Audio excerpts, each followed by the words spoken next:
Presentation start.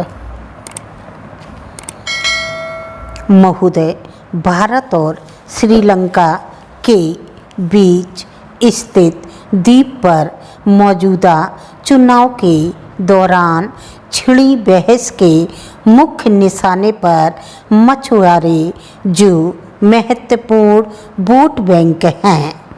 हैरानी की बात नहीं कि राजनीति ने दोनों पड़ोसी देशों के नाजुक रिश्ते और कूटनीति को इस बहस में खींच लिया है।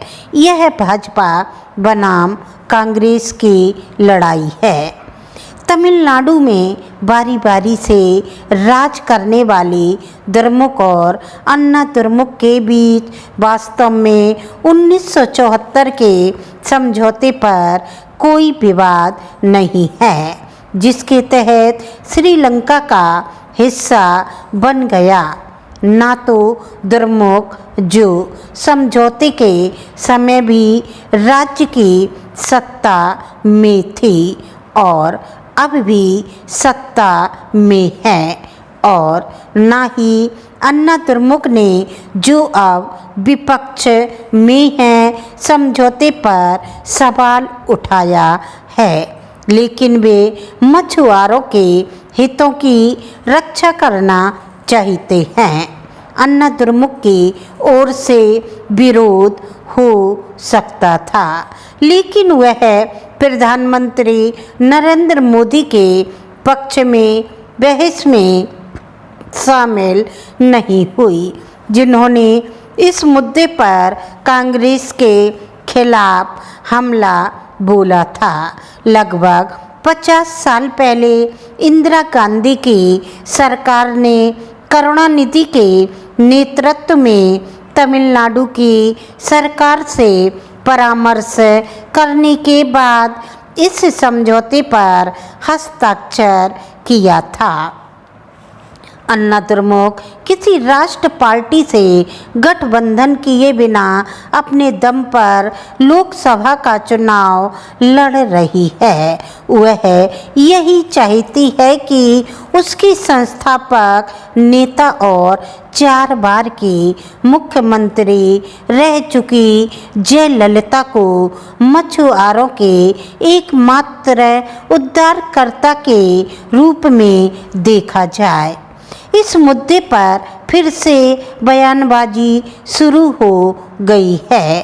अन्ना द्रमुक के महासचिव पलानीस्वामी ने विगत 2 अप्रैल को पुनर्प्राप्ति के लंबित मामले में भाजपा को सुप्रीम कोर्ट में एक हलफनामा दायर करने की चुनौती दी।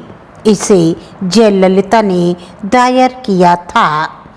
पलानीस्वामी ने मोदी सरकार को चुनौती दी कि केंद्र सुप्रीम कोर्ट को बताई कि द्वीप के सौंपने के मामले पर पुनर्विचार किया जाएगा।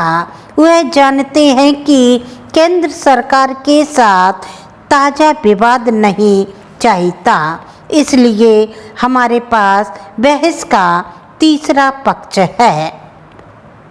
मौजूदा बहस तमिलनाडु भाजपा प्रमुख के अन्नामलाई के एक आरटीआई सूचना का अधिकार जवाब को लेकर है। उन्होंने कहा कि भारत का महत्वपूर्ण टुकड़ा देने से तमिलनाडु के मछुआरे भाइयों की बहनों के लिए परेशानी पैदा हो गई है। एक वीडियो में उन्होंने श्रीलंका को सौंपने में मिली भगत के लिए कांग्रेस और द्रमुक पर निशाना साधा। मीडिया के एक वर्ग द्वारा सामने लाए गए नए तथ्यों पर प्रतिक्रिया व्यक्त करते हुए मोदी ने उन्हें आंखें खोलने वाला और चौंकाने वाला बताया और इंदिरा गांधी सरकार पर राष्ट्रीय हितों के खिलाफ काम करने का आरोप लगाया। उनकी पार्टी और गठबंधन के अन्य लोग भी इसमें शामिल हो गए। आपको डिक्टेशन अच्छी लगी तो आप लाइक करें, सब्सक्राइब करें।